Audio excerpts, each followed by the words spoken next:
Na primavera, época em que os reis partiam para a guerra, Davi enviou Joabe com os homens do rei e todo o exército israelita. Eles destruíram os amonitas e cercaram Rabá. No entanto, Davi permaneceu em Jerusalém. No mundo antigo, os reis tinham controle absoluto sobre os registros de seus reinados, o que lhes permitia ocultar suas falhas. No entanto, isso não se aplica aos registros dos reis bíblicos. Estes capítulos são inspirados pelo Espírito Santo e servem como um chamado à reflexão para nós, lembrando-nos de que nenhum de nós é sem pecado, como está em 1 Samuel 13-14. Mas agora seu reino não perdurará. O Senhor buscou um homem segundo o seu coração e o designou como governante de seu povo, porque você não obedeceu ao comando do Senhor. Mesmo Davi, um homem segundo o coração de Deus, pode falhar em guardar seu coração e rebelar-se contra a vontade de Deus. Esses capítulos também nos ajudam a compreender as ramificações dos pecados do rei. Como resultado de sua incapacidade de resistir à tentação, Davi, sua família e seu reino sofreriam grande tristeza e rebelião. O problema surgiu na primavera, quando os reis partiam para a guerra. Em vez de lutar ao lado de seus homens, Davi enviou Joabe e seu exército enquanto permanecia em Jerusalém, por razões não especificadas. Desde o primeiro versículo do capítulo, o autor deixa claro que Davi deveria estar fazendo algo diferente com seu tempo. A tentação frequentemente escolhe nos atacar quando não estamos fazendo o que deveríamos. Do telhado, ele avistou uma mulher se banhando. Essa mulher era muito bela. Certa noite, enquanto estava no telhado do palácio, Davi viu uma mulher se banhando, uma mulher de grande beleza. Davi estava no auge de seu poder. Por 20 anos ele havia caminhado triunfante com Deus como rei ungido de Israel. Ele era um profeta e um cantor de Israel que compôs muitos salmos. Naquela noite específica, porém, esse homem casado foi cativado de maneira errada pela esposa de outro homem. Davi não era imoral, nem estava buscando cair, mas ele se colocou em perigo e baixou a guarda. As consequências seriam caras. Davi mandou alguém descobrir sobre ela, e disseram que ela era Betseba, filha de Eliã e esposa de Urias, o hitita. Então, Davi enviou mensageiros para buscá-la, e ela foi até ele e eles dormiram juntos. Ela estava se purificando naquele momento. Após sua impureza mensal, então ela voltou para casa. Segundo Samuel 11, versículo 3-4. Não demorou muito para Davi perceber que a mulher era Betseba, a esposa de Urias, o hitita, um dos soldados mais confiáveis e leais de Davi. No entanto, a essa altura, nada importava para Davi, exceto satisfazer sua luxúria. Ele enviou mensageiros para encontrá-la, e quando ela chegou, ele dormiu com ela. No final das contas, não sabemos como Betseba se sentiu em relação a isso. No entanto, não temos razão para acreditar que ela estava tentando seduzir Davi. Ele ficou para trás enquanto suas tropas lutavam em batalhas, quando deveria estar dormindo. Ele saiu para passear no telhado e mandou trazer a esposa de outro homem para ele. Davi era o rei, e suas ordens tinham que ser seguidas. Betseba era uma pessoa indefesa, e Davi é inteiramente culpado. Segundo Samuel 11, versículos 5-8. A mulher engravidou e mandou uma mensagem a Davi dizendo: "Estou grávida." Então Davi enviou uma mensagem a Joabe: "Mande-me Urias, o hitita." E Joabe enviou Urias a Davi. Quando Urias chegou a Davi, Davi lhe perguntou como estava Joabe, como estavam os soldados e como estava a guerra. Depois Davi disse a Urias: "Vá para casa e lave os pés." Urias saiu do palácio e um presente do rei o seguiu. Segundo Samuel 11, versículos 5-8. David pode ter assumido que seu encontro seria esquecido rapidamente, mas ele estava enganado. Pouco depois, David recebeu notícias chocantes de Betseba. "Estou grávida", disse ela em sua mensagem. O rei cometeu o maior erro de sua vida. Em vez de buscar reparar o dano através do arrependimento, ele o tornou infinitamente pior através de tramas. Urias foi trazido de volta do campo de batalha por Davi, que o encorajou a ficar em casa por alguns dias e passar tempo com sua esposa. Davi raciocinou que Urias aproveitaria a oportunidade para dormir com ela. assumindo que o futuro bebê fosse dele e que Davi fosse inocentado. Mas Urias dormiu à entrada do palácio com todos os servos de seu mestre e não foi para sua casa.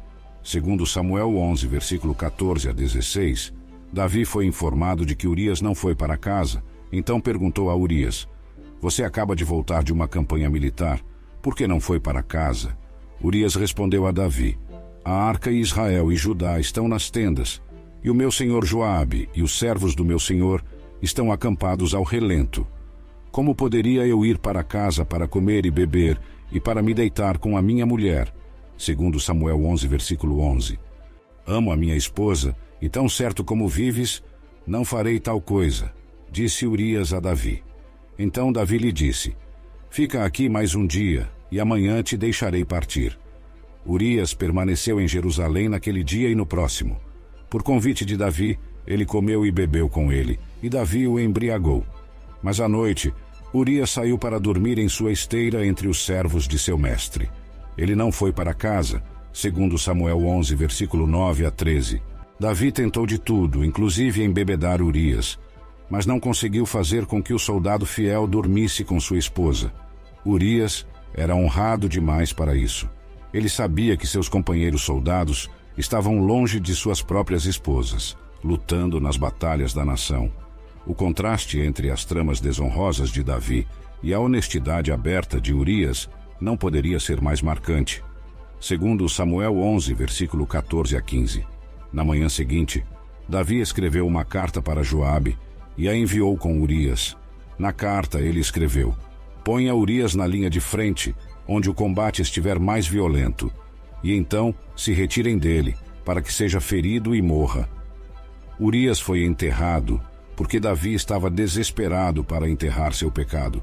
Isso é o que o pecado fará com você, se você não o confessar e lidar com ele. Quando Urias não fez o que Davi queria, Davi passou de astuto a cruel. Ele devolveu Urias à frente de batalha, onde os soldados de Israel estavam sitiando Rabá, a capital dos Amonitas. Sem que Urias soubesse, ele estava carregando seu próprio aviso de morte, segundo Samuel 11, versículo 16 a 21. Enquanto Joabe sitiava a cidade, ele posicionou Urias onde sabia que os defensores mais fortes estavam. Quando os homens da cidade saíram para lutar contra Joabe, alguns homens do exército de Davi caíram. Além disso, Urias, o hitita, morreu. Joabe enviou a Davi um relato completo da batalha e instruiu o mensageiro: "Quando terminares de dar ao rei esse relato da batalha, pode ser que a ira do rei se inflame e ele te pergunte: por que vocês se aproximaram tanto da cidade para lutar? Não sabiam que atirariam flechas do muro? Quem matou Abimeleque, filho de Jerubezete? Não foi uma mulher que lançou a peça superior de uma mó de moinho do alto da muralha e ele morreu em Tebes? Por que vocês se aproximaram tanto do muro? Se ele perguntar isso, diga-lhe: também teu servo Urias, o hitita, está morto." O homem, segundo o coração de Deus, tornou-se cada vez mais insensível. Embora não haja indicação de que Joabe conhecia o motivo da sentença do pobre homem, ele obedeceu às ordens do rei, conforme registrado no versículo 15. Urias morreu como resultado. Joabe, prevendo que Davi desejaria saber sobre a batalha o mais rápido possível, enviou um mensageiro com a notícia, advertindo-o de que o rei poderia ficar furioso com tal estratégia militar suicida. Se isso acontecesse, Joabe instruiu o mensageiro a dizer: "Também o teu servo Urias, o hitita, está morto." Ou seja, ele estava lembrando a ele que táticas de batalha haviam sido usadas para alcançar o objetivo do rei. O mensageiro partiu, e ao chegar relatou a Davi tudo o que Joabe o instruíra a dizer. O mensageiro disse a Davi: "Os homens nos venceram e saíram contra nós em campo aberto, mas nós os recuamos até a entrada do portão da cidade. Então os arqueiros atiraram flechas contra teus servos do alto do muro, e alguns dos homens do rei morreram. Além disso, teu servo Urias, o hitita, está morto." Davi disse ao mensageiro: "Diga isso a Joabe, não deixe que isso o perturbe. A espada devora um tanto quanto o outro. Continuem atacando a cidade e a destruam. Diga isso para encorajar Joabe." Davi ficou satisfeito porque o mensageiro entregou sua mensagem palavra por palavra. Ele estava tão endurecido por seu pecado que basicamente disse a Joabe: Não deixe que a morte de Urias o incomode. Há vitórias e derrotas para todos. Todos devem morrer em algum momento. Em outras palavras, este homem piedoso tinha desvanecido em segundo plano. No início, uma pessoa que está em pecado moral pode se sentir mal por isso. No entanto, se o pecado não for tratado, o coração do pecador eventualmente se torna insensível. A culpa que ele deveria sentir por seu pecado não o alcança. Ele se torna espiritualmente entorpecido e seus pecados se multiplicam. Segundo Samuel 11, versículo 26 a 27. Quando a esposa de Urias ouviu que seu marido estava morto, ela chorou por ele. Depois de terminado o período de luto, Davi a trouxe para sua casa, e ela se tornou sua esposa e lhe deu um filho. Mas o que Davi tinha feito desagradou ao Senhor. Betseba chorou por seu marido Urias, a quem mais tarde ela se casou com Davi. Enquanto isso, Davi havia manchado sua herança com adultério e assassinato. Após o casamento, o encobrimento estava completo na opinião de Davi. Urias havia sido removido do caminho. A criança pareceria legal. A situação poderia ser resolvida. Mas Davi havia se esquecido de seu Deus que tudo sabe, que está presente em todos os lugares, sobre quem ele escreveria: Tu conheces os meus pensamentos. De longe percebes os meus anseios. Para onde poderia eu escapar do teu espírito? Para onde poderia fugir da tua presença? Nem mesmo a escuridão é escura para ti. Salmo 139, versículo 2 e 7 e 12. Davi agiu em segredo, mas nada está escondido do Deus que vê e conhece tudo. O Senhor considerou o que Davi havia feito como mal. O Senhor enviou o profeta Natã a Davi, quando Natã foi ter com ele e disse: Havia 2 homens em uma certa cidade, um rico e o outro pobre. O homem rico possuía muitas ovelhas e bois, mas o homem pobre não tinha nada além de uma cordeirinha que tinha comprado. Ele a criou, e ela cresceu com ele e seus filhos. Ela comia da sua comida, bebia do seu copo e até dormia em seus braços. Ela era como uma filha para ele. Agora chegou um viajante à cidade rica, mas o homem rico não quis tirar uma ovelha ou um boi de seu rebanho para preparar uma refeição para o viajante que viera. Em vez disso, ele pegou a cordeirinha do homem pobre e a preparou para o viajante que lhe havia chegado. Segundo Samuel 12, versículo 1 a 4. Natã, o profeta, foi enviado pelo Senhor para confrontar Davi. Mas em vez de simplesmente expor o pecado de Davi e exigir uma confissão, Natã o deixou enredar-se. Ele contou uma história de injustiça. Um homem rico explorou um homem pobre ao roubar a cordeirinha única do pobre, apesar de ter muitas ovelhas. O homem rico matou a cordeirinha do pobre e a serviu ao seu hóspede. Davi ficou enfurecido com o homem e disse a Natã: Tão certo como vive o Senhor, o homem que fez isso merece morrer. Pela cordeirinha, deve pagar 4 vezes o preço, por ter feito isso sem piedade. Segundo Samuel 12, versículos 5 a 6. O crime era tão óbvio e cruel que Davi defendeu a parte prejudicada e condenou o agressor. Infelizmente, Davi não sabia que essa história era uma parábola de suas próprias ações. O homem rico representava Davi, o homem pobre representava Urias, e a cordeirinha representava Betseba. Davi estava cego pelo seu próprio pecado. Ao condenar o homem rico, ele estava se condenando. Então Natã disse a Davi: Você é o homem rico. Assim diz o Senhor, o Deus de Israel: Ungei-te rei sobre Israel e te livrei das mãos de Saul.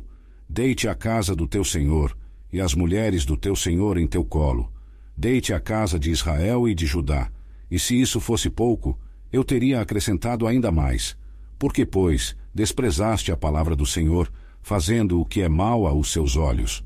Tu mataste Urias, o hitita, à espada, e tomaste por tua mulher a sua mulher, e o mataste com a espada dos amonitas. Agora, por isso, não se apartará a espada jamais da tua casa, porquanto me desprezaste e tomaste a mulher de Urias, o hitita, para ser tua mulher. Segundo Samuel 12, versículos 7 a 10. O Senhor estava anunciando as consequências terríveis das ações de Davi, destacando como seu pecado havia trazido calamidade sobre sua casa.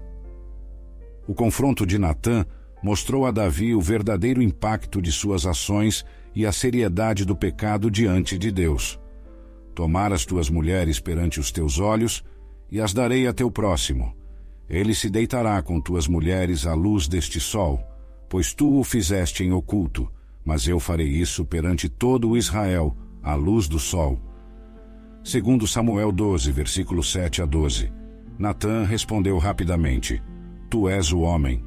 O profeta então descreveu como Deus havia abençoado Davi, e também como Davi havia pecado contra Deus. O Senhor havia dado a Davi tudo, inclusive as esposas de Saul, que se tornariam servas do rei e do seu reino. Por não haver evidências de que Davi as tenha desposado, ele estava retribuindo o Senhor com maldade. Natã pronunciou a sentença de Deus: A espada nunca se apartará da tua casa, porque me desprezaste e tomaste a mulher de Urias, o hitita, para ser tua mulher. Segundo Samuel 12, versículo 13 a 14.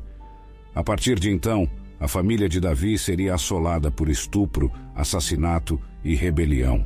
A humilhação de Davi incluiria ter suas esposas tiradas dele e dadas a outro. Mais tarde, descobriríamos que foi seu próprio filho Absalão quem dormiu com elas em público. Davi então disse a Natã: Pequei contra o Senhor. Natã respondeu: O Senhor também perdoou o teu pecado. Não morrerás. No entanto, uma vez que com isso, deste motivo, aos inimigos do Senhor para blasfemarem, o filho que te nasceu morrerá. Segundo Samuel 12, versículo 13 a 14. Após a partida de Natã, o Senhor atingiu a criança que Betseba, esposa de Urias, havia dado à luz para Davi.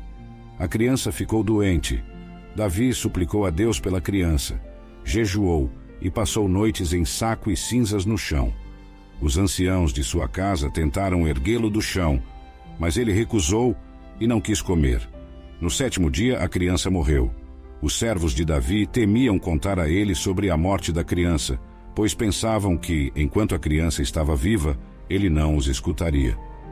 Segundo Samuel 12, versículo 15 a 18. Finalmente os olhos de Davi foram abertos. Como homem de Deus, ele respondeu: Pequei contra o Senhor. Davi merecia a morte por adultério e assassinato, de acordo com a lei de Moisés. No entanto, Deus, em sua graça, perdoou o pecado de Davi, mas as consequências de seu pecado permaneceriam. A morte da criança era uma punição triste, pois Davi havia demonstrado desrespeito pelo Senhor ao cometer esses atos pecaminosos. Perdoou e poupou sua vida. No entanto, haveria consequências sérias, começando com a morte do bebê de Betseba. A criança ficou gravemente doente, apesar do julgamento de Deus por meio de Natã. Davi suplicou a Deus pelo menino, jejuou, orou e esperou que Deus reconsiderasse. Membros da casa de Davi viram sua agonia a tal ponto que, quando o bebê morreu, os servos de Davi tiveram medo de lhe contar, com receio de que ele fizesse algo desesperado. Davi percebeu que seus servos estavam cochichando entre si e compreendeu que a criança estava morta. A criança está morta? Perguntou ele. Sim, responderam eles. Ele está morto. Então Davi se levantou do chão, depois de ter se lavado, ungido-se e mudado de roupa. Ele entrou na casa do Senhor e adorou. Depois foi para sua própria casa e, a seu pedido, lhe serviram comida, e ele comeu. Seus servos perguntaram: Por que agiste assim? Enquanto a criança ainda estava viva, jejuaste e choraste, mas agora que a criança morreu, te levantas e comes? Ele respondeu: Enquanto a criança ainda estava viva, jejuei e chorei. Pensei: quem sabe, o Senhor pode ter misericórdia de mim e deixar a criança viver. Mas agora que ele morreu, por que eu deveria continuar jejuando? Posso eu fazê-lo voltar? Eu irei a ele, mas ele não voltará para mim. Segundo Samuel 12, versículo 19 a 23. Davi percebeu pela conversa sussurrada de seus servos que o bebê tinha falecido. Compreendendo que a vontade de Deus havia sido cumprida, ele interrompeu seu jejum e retomou sua vida. Seus servos ficaram surpresos com a mudança repentina de coração do rei, mas ele explicou que não havia mais esperança de que o bebê voltasse, porque a morte era definitiva. Então Davi consolou sua esposa Betseba e se uniu a ela. Ela deu à luz um filho, e eles o chamaram de Salomão. O Senhor amou Salomão, e devido ao amor de Deus por ele, Deus enviou a palavra por meio do profeta Natã, para chamá-lo de Jedidias, segundo Samuel 12, versículo 24 a 25. Davi experimentou a dor de perder o filho como resultado de seu pecado. A tragédia revelou a profundidade da graça e misericórdia de Deus, que perdoa os pecados de quem se arrepende, mas também mostra que as consequências do pecado podem ser dolorosas e duradouras. A história de Davi serve como um lembrete de que o perdão de Deus é real, mas que nossas ações têm impacto e que Deus exige obediência e arrependimento sincero.